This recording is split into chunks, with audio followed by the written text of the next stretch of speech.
never thought it could happen to me. It was dark. I went to my car, and he was on me. I fought. I tried to fight, but he was too strong. So then I stopped fighting, because every time I resisted, he'd hit me. It's hard for me to relive that moment. The thought of his smell just makes me sick. And everyone says I'm lucky to be alive. He should have killed me. I went to the police station that night, and I spoke with Detective Calloway, a large man. He looked comfortable behind his desk. He asked me a lot of questions, and he had me fill out a lot of forms, and then he said that somebody would be in touch. I felt unsatisfied with him. And then late one night, school security were escorting me to my car, and there he was. He winked at me and gave me a smile.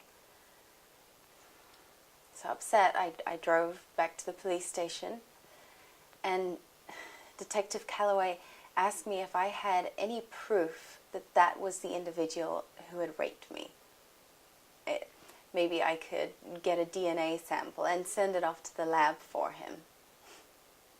Yeah, well, that was the last time that I spoke with Detective Calloway. So then a friend of mine told me that I needed to protect myself. He gave me a Smith & Wesson 357.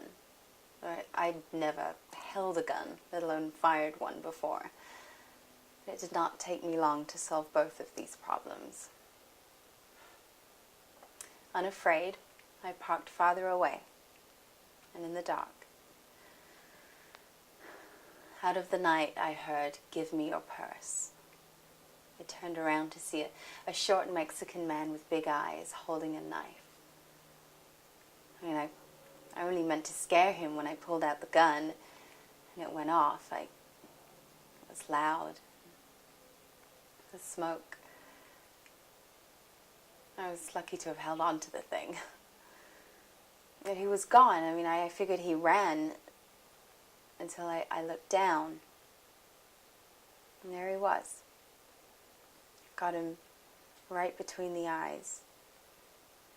His shocked look was frozen on his face. I'll never forget that look. So then I managed to find time for the gentleman who started my journey. Yeah, he was pretty confident till I put some of my chromed love in his face. He turned from tough guy to a baby in a second. He cried. He begged for his life on his knees. He had a wife. He had kids, or so he said. So I put my friend in his mouth, pulled the trigger, put the back of his head all over the wall. Yeah, I felt bad for a second, and then I got over it. I went all over town giving out .30 caliber vasectomies. I lost count of how many people bled out on the ground.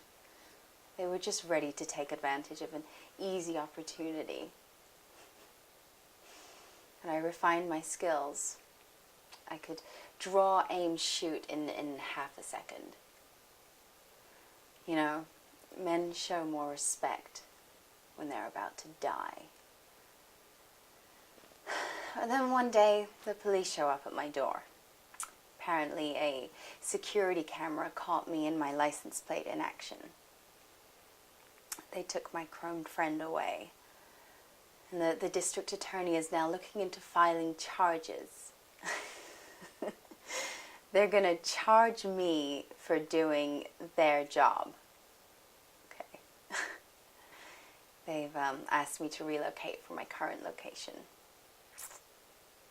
I'll comply. I'm a good citizen.